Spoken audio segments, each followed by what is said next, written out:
The modern Western psychologist is nothing more than an expert in human behavioral analysis and manipulation.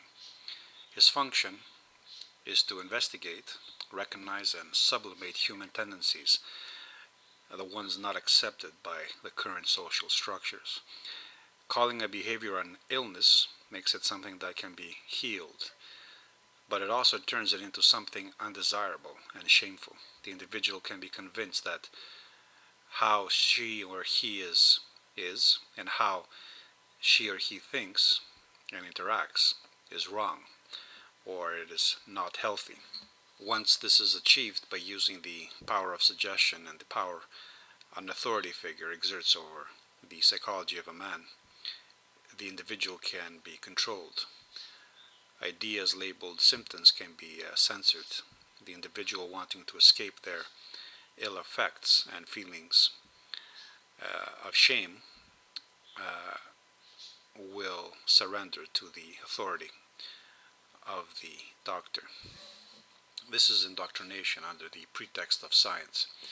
Like most indoctrinating methods, the earlier you step in to direct the mind, the stronger the influence you will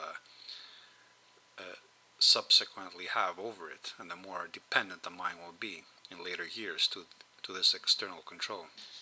This is why, like with Christian baptismal traditions, the expert psychologist is referred to a child experiencing behavioral issues at an early age. The issues are judged by the institutional authorities in other areas, such as schools, which then direct the child to the proper experts who can then intervene and correct this behavior. By issue, they mean any behavior or thought not in harmony with the prevailing social norms. The old boys will be boys now becomes a syndrome, a dysfunction, a sickness, which must be corrected or drugged into repression. Feminization starts early on. The natural masculine exuberance, curiosity, challenging of authority, gregariousness is called disruptive and hyperactive. Boys will no longer be permitted to be boys. Boys will be like girls, or they will be drugged into numb complacency. Lethargy, replacing a boy's natural tendency to relate with the world in that unhindered, explorative spirit of getting into trouble. Extrovert, a psychological disposition seeking self in otherness. It can be thought of as being representative of a more primitive sense of self where, like animals, the fulfillment of need is governed by outwardly focused senses. In such cases, the identity sought by the mind is but a reflection of public opinion, popular decree being a dominating factor.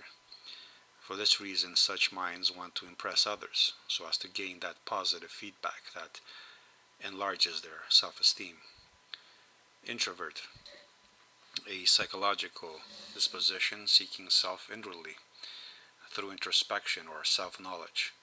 It is a product of an emerging self-consciousness, which is consciousness turned inward, or experiencing self from the vantage point of a detached bystander. Sometimes it can be the consequence of a reaction to external phenomena which threaten the mind, forcing it to hide in its own imagination or in its own constructs. An extreme of this might be considered solipsism, the denouncement of the world as being the total product of self. Introspection, sometimes taking on the method of meditation, is a form of looking at the past, the sum of which is what identity truly is.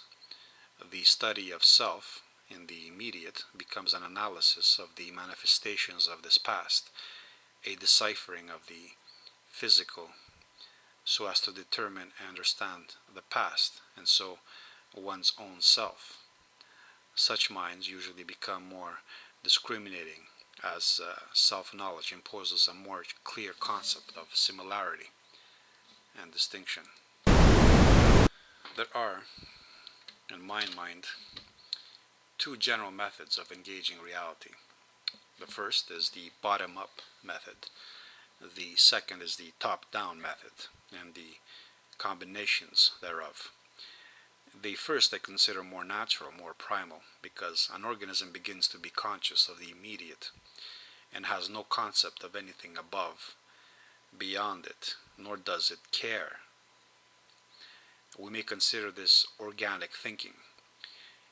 It begins with the sensually perceived and attempts to extrapolate the unknown from the known, the not perceived from the perceived. It involves a projection using imagination, and it evolves to find an advantage by finding patterns in the sensually perceived to predict the yet to come. This offers the organism the advantage of efficiency and preparedness. The quality of the projection, the imagined, is naturally selected, gradually resulting in heightened awareness. The second I consider idealistic and tends towards the extremes of naive romanticism and nihilism. It begins with a conclusion and works backwards, trying to integrate the perceived into the already established goal, the already known yet never experienced. In this case, the immediately perceived is overcome, bypassed, and rejected because of the problem it poses and the adaptation it demands. The mind is seduced by a hypothetical, which most often has little reference to the sensually perceived. This intellectual leap, a leap of faith, offers a solution to the immediate by totally ignoring it or by totally contradicting it. The power of imagination is used to annihilate the perceived. This kind of thinking can only sustain itself for long periods of time within sheltering environments where natural selection is overturned or curbed in effectiveness due to some willful intervention by some powerful protective entity. This detaching projection begins in primitive minds as a way of explaining what is terrifying and mysterious. It offers an easy explanation to an immediate stress by distancing self from its possibilities. At first it has a minimal effect, as praying to the thunder gods to protect oneself from the overwhelming and dangerous phenomenon of lightning has only a small influence on an organism's behavior when faced with this danger. The organisms will react in the genetic ways natural selection has programmed into them, the fight or flight mechanism.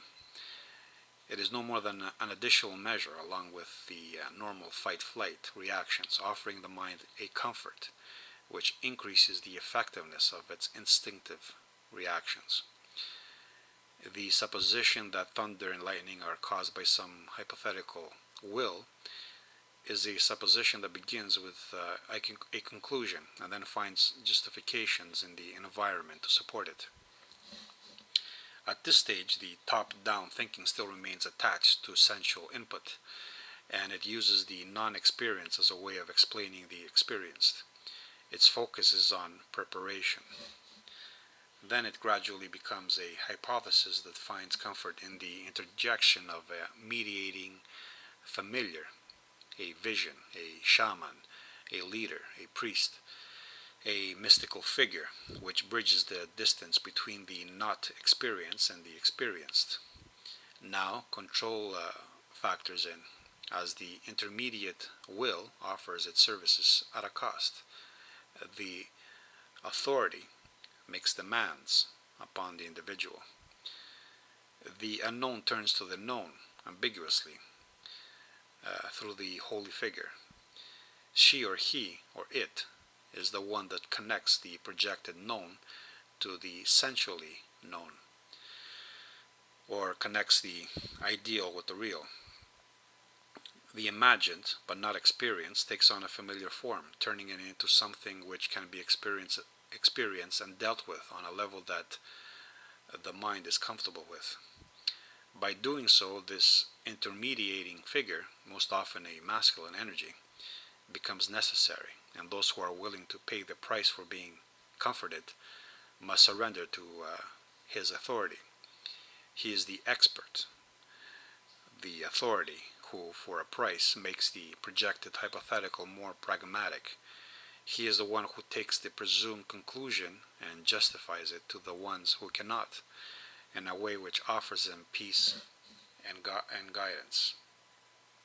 As human knowledge increases, turning the once mysterious into phenomenon we become accustomed to, the unknown increases proportionally.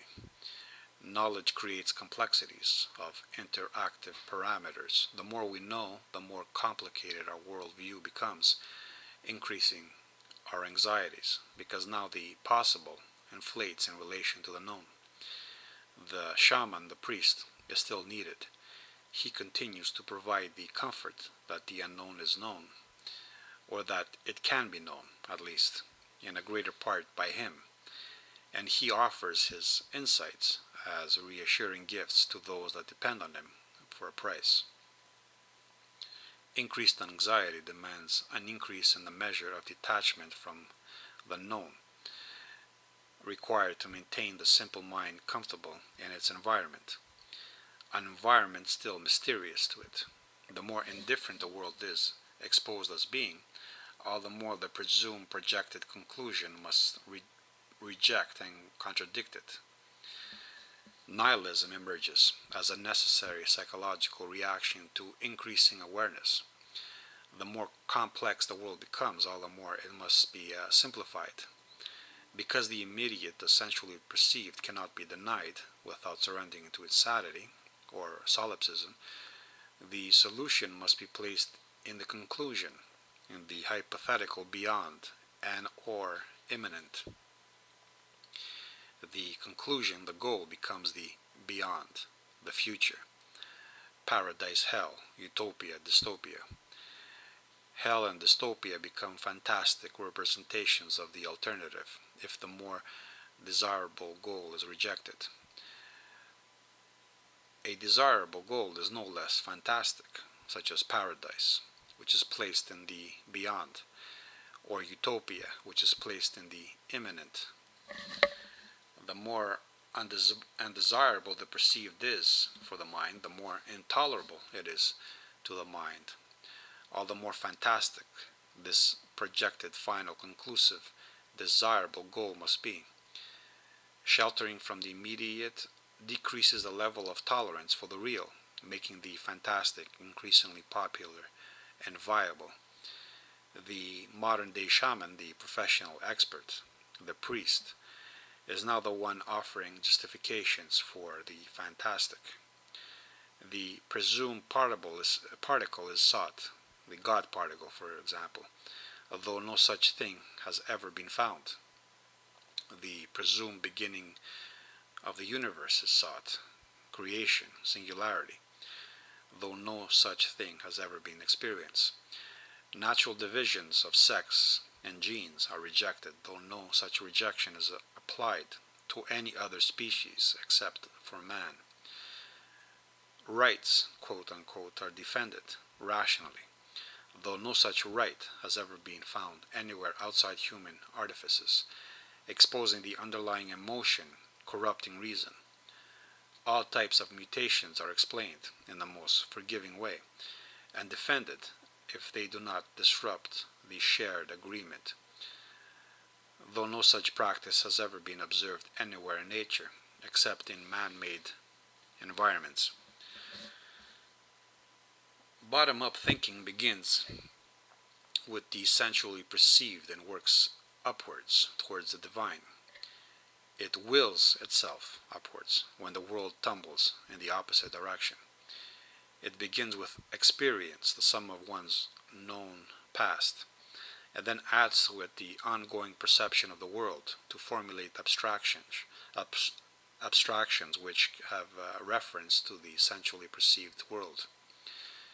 These abstractions can then be projected forth using the imagination as hypothetical, theoretical overcomings of the immediate. Nothing is presumed which does not offer reference points to the essentially perceived immediate, and so no nurturing is accepted which does not have a basis on previous nurturing, or the sum of all past nurturing, which we call nature. This kind of thinking is more pragmatic and natural. Its need is to become as lucid as possible, since awareness evolves to offer the organism a survival advantage. Top-down thinking begins with the presumed known, yet not experienced, and then works to integrate the experienced into the not experienced. It begins by taking something for granted and considering it self-evident. Because this is easier and more comforting, the many are seduced by it.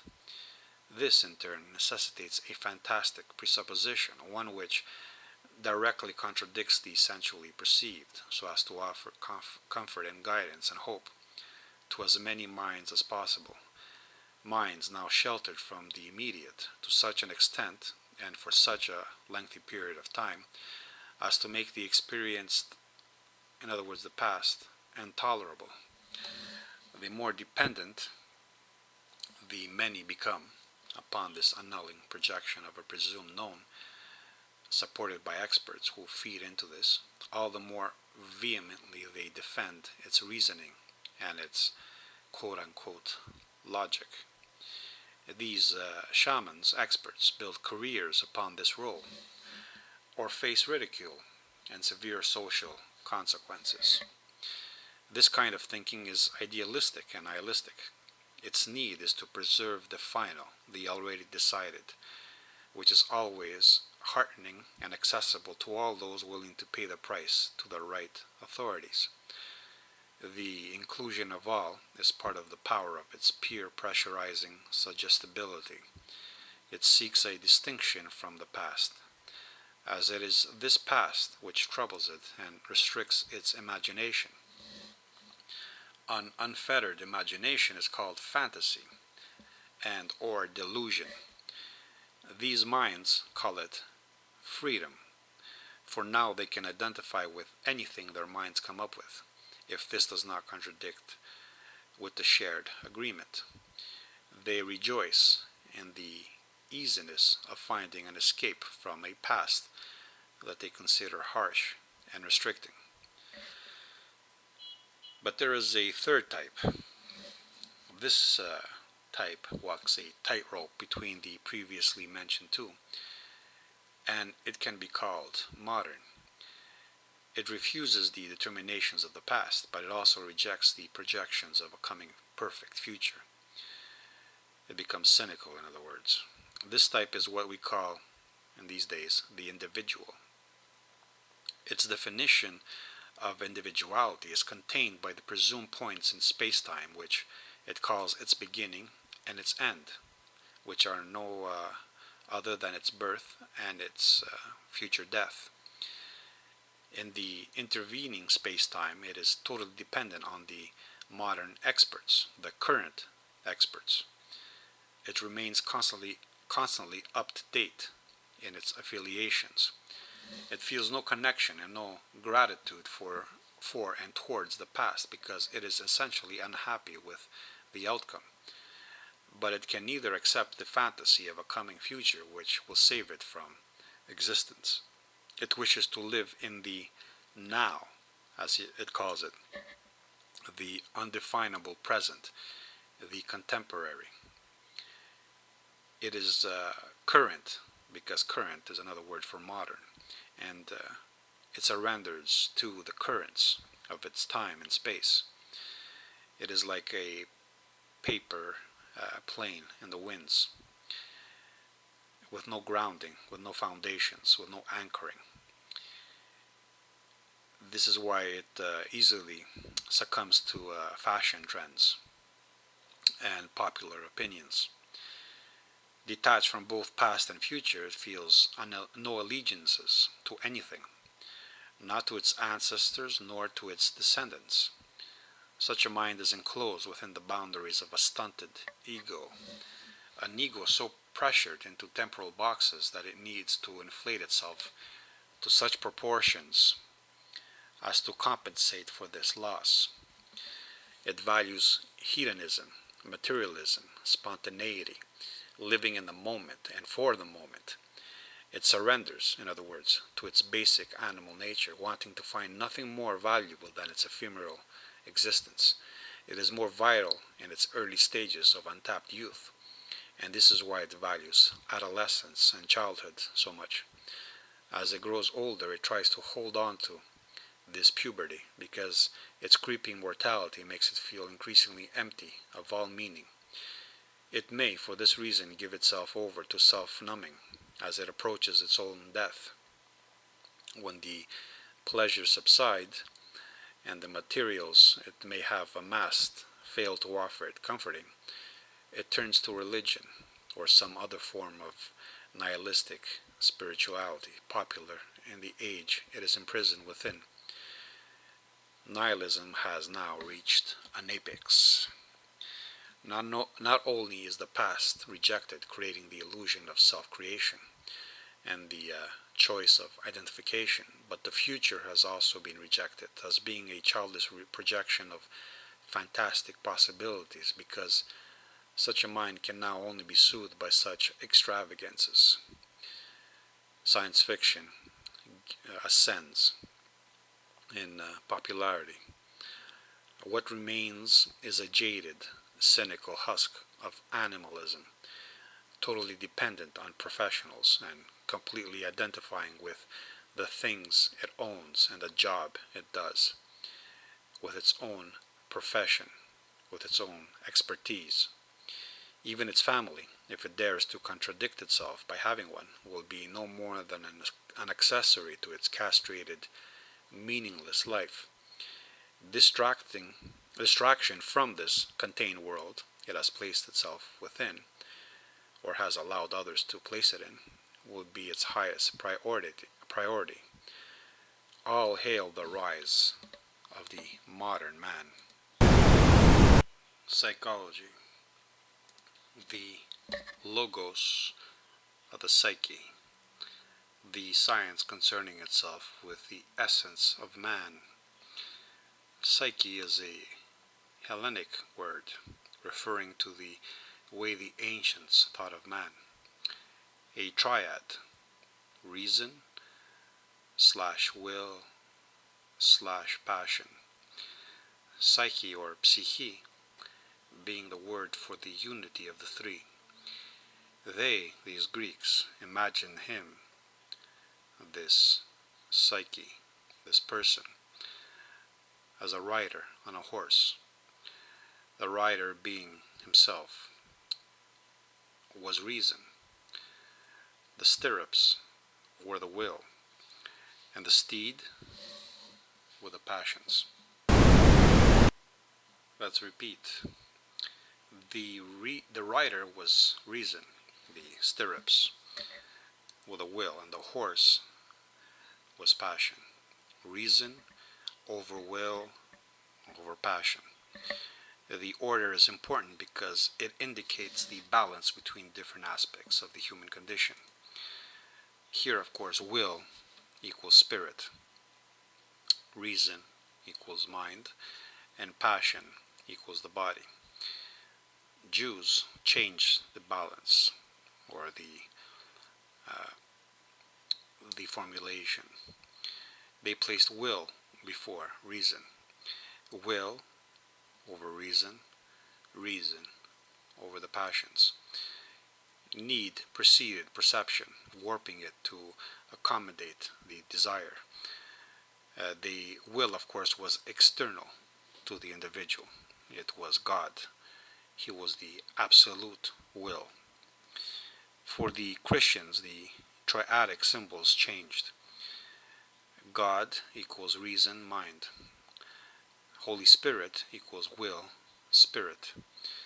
And Jesus equals passion and the body. For me, the order became the inverse of that which the Greeks offered us. In other words, passion over will, and will over reason. Although they retained the illusion of the Hellenic balance, in truth they associated with Jesus the symbol of their relationship to the world, and then subjugated their reason to their will, projecting a deity using the imagination, directed by physical need. God is a secondary matter for them, although it takes up the top of the projected pyramid. In this world, which is the inversion of their projections, God, as a symbol of reason and the mind, is at the bottom. He cannot be attained, nor even understood. He is beyond their capacities and can only be approached in order to sit beside him or to be underneath him. Reason / the mind is other than them. They are just passion. It is the willed for passionately. In other words, it's the thing which they try to attain but can never attain. The entity in charge for them is passion, anthropomorphized as a lamentable figure, Jesus. He suffers, having been thrown down by the Jewish deity, to endure this existence. Passion became so dominant in this imperfect world of the downtrodden that it had to be denied, had to be forgotten. One had to pretend it was not there, or adopt the Hellenic order and be convinced that he is in control of passion when, in fact, passion is crucified out of existence. Christians lament over their dead passions. But are the passions dead, or have they been sent back, resurrected, purified, and still lord over them? The passions were not killed. They were, in the Christian tradition, purified through death, bringing them into contact with the other worldly reason, in other words, God, which then were returned back to them with decrees, the biblical commandments. The biblical commandments meant to harness the passions to reason, which lay beyond their capacity to justify or to understand. The priests ascended as experts in translating God's reasoning. The will was external to them. They were just puppets of a God, which they were the mouthpieces for. The psychology of this way of thinking followed suit.